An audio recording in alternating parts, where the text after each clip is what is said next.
اللہ وبرکاتہ۔ الحمد للہ وحدہ والصلاة والسلام علی من لا نبی بعدہ، اما بعد فاعوذ باللہ السمیع العلیم من الشیطان الرجیم، بسم اللہ الرحمن الرحیم۔ یا ایہا الذین آمنوا اتقوا اللہ حق تقاتہ ولا تموتن الا وانتم مسلمون۔ وقال اللہ تبارک وتعالی فی مقام آخر، یا ایہا الذین آمنوا اتقوا اللہ ولتنظر نفس ما قدمت لغد واتقوا اللہ ان اللہ خبیر بما تعملون۔ وقال تعالی فی مقام آخر، لن ینال اللہ لحومها ولا دماؤها ولكن ینالہ التقوی منکم۔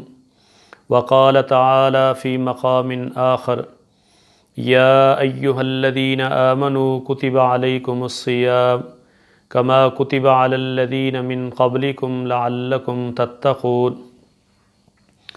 مختصر حمد و ثنا کے بعد جب ہم قرآن و سنت کا مطالعہ کرتے ہیں، جملہ عبادات جتنی بھی ہیں، نماز ہے، روزہ ہے، حج ہے، زکوٰۃ ہے، ان سب کا صرف اور صرف ہمیں ایک ہی فلسفہ اور ایک ہی مقصد نظر آتا ہے، اور وہ ہے تقوی کا حصول، کہ ایک انسان متقی اور پرہیزگار بن جائے۔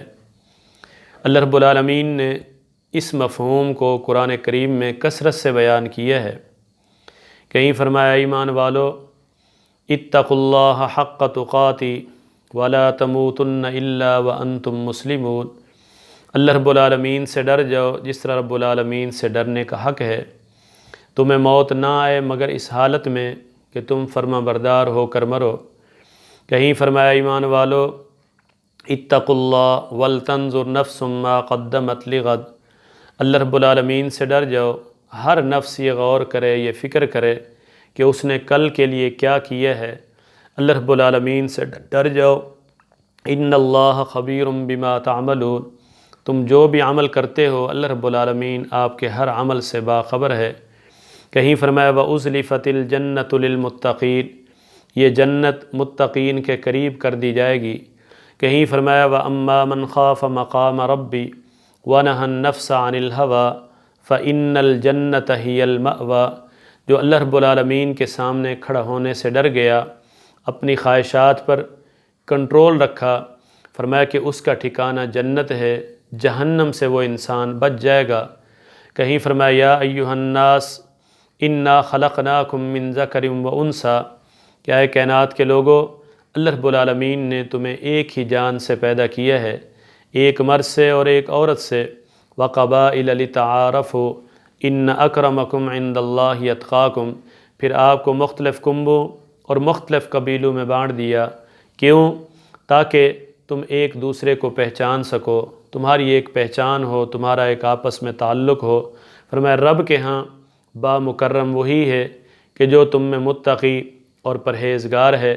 کہیں فرمایا، وَمَن يَتَّقِ اللَّهَ يَجْعَل لَّهُ مَخْرَجًا، جو اللہ رب العالمین سے ڈرتا ہے، اللہ رب العالمین اس کے لیے راستے کھول دیتا ہے۔ وَيَرْزُقْهُ مِنْ حَيْثُ لَا يَحْتَسِبُ، اسے اس طرح رزق عطا کرتا ہے کہ اس کے وہم و گمان میں بھی نہیں ہوتا۔ کہیں فرمایا، وَمَن يَتَّقِ اللَّهَ يُكَفِّرْ عَنْهُ سَيِّئَاتِهِ وَيُعْظِمْ لَهُ أَجْرًا، جو اللہ رب العالمین سے ڈرتا ہے، اللہ رب العالمین اس کے گناہوں کو بھی مٹا دیتا ہے، اس کے اجر کو بھی اللہ رب العالمین ڈبل کر دیتا ہے۔ کہیں فرمایا، ان الذین یغضون اصواتهم عند رسول اللہ اولئک الذین امتحن اللہ قلوبهم للتقوی۔ اللہ کے نبی صلی اللہ علیہ وسلم کے سامنے جو لوگ اپنی آوازوں کو پست رکھتے ہیں، اللہ رب العالمین نے ان کے دلوں کا امتحان لیا، ان کے دلوں کو تقوی پہ پایا۔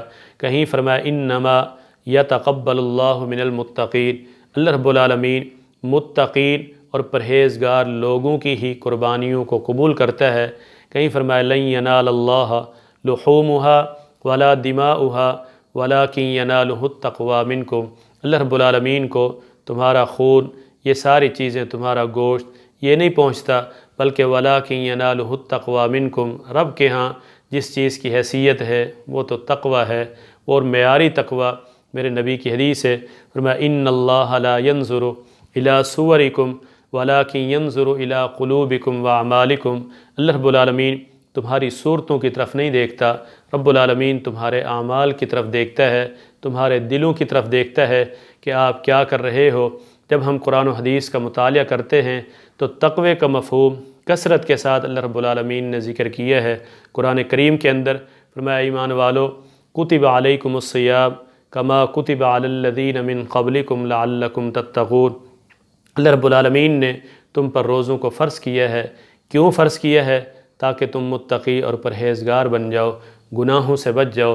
کہیں فرمایا ان الصلاۃ تنہی عن الفحشاء والمنکر، بے شک یہ نماز بے حیائی سے، برے کاموں سے، فحاشی سے، عریانی سے روکتی ہے۔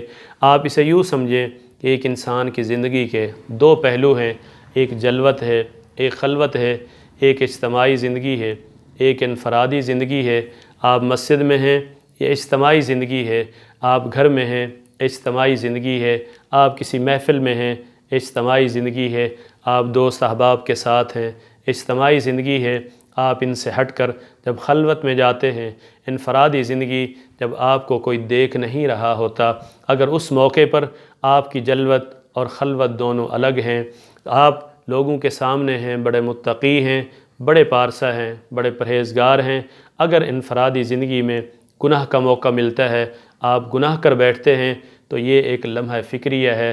اللہ رب العالمین اس عمل کو پسند نہیں کرتا۔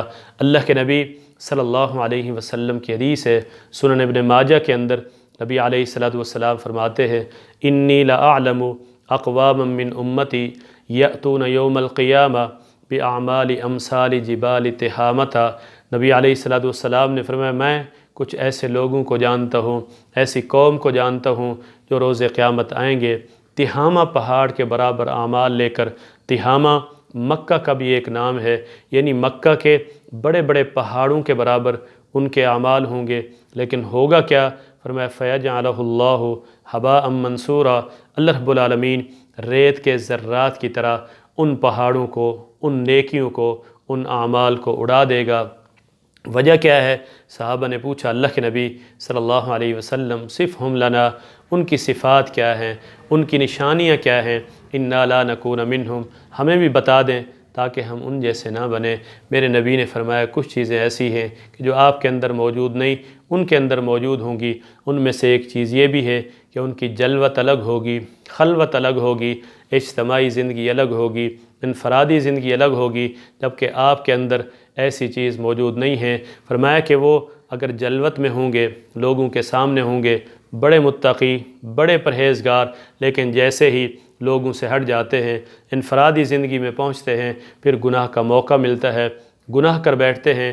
اللہ کے نبی صلی اللہ علیہ وسلم فرماتے ہیں پھر رب العالمین اعلان کرتا ہے، اللہ رب العالمین ان کی نمازوں کا کیا کرے گا، ان کے روزوں کا کیا کرے گا، ان کی زکوٰۃوں کا کیا کرے گا، ان کے صدقات کا، ان کے استغفار کا، ان کے اذکار کا کیا کرے گا، چاہے پھر ان کے اعمال تہامہ پہاڑ کے برابر کیوں نہ ہوں، اللہ رب العالمین ریت کے ذرات کی طرح اڑا دیتے ہیں۔ میرے بھائیوں دیکھیے قرآن و حدیث کے اندر یہ ساری چیزیں موجود ہیں۔ اپنی زندگی میں تبدیلی لائیے، جلوت اور خلوت ایک کر لیجئے تاکہ رب العالمین میری نیکیوں کو قبول فرما کر اسے باقی رکھے۔ روز قیامت میرے ساتھ اس طرح کا معاملہ نہ ہو۔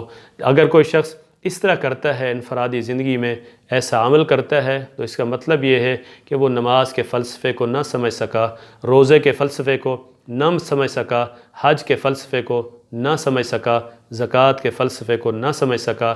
اگر کوئی سمجھتا ہے تو ان کی زندگیاں الگ ہوتی ہیں۔ اللہ رب العالمین ہم سب کو یہ توفیق عطا فرمائے کہ ہماری جلوت اور ہماری خلوت ایک ہو۔ اقول قولی ھذا استغفر اللہ۔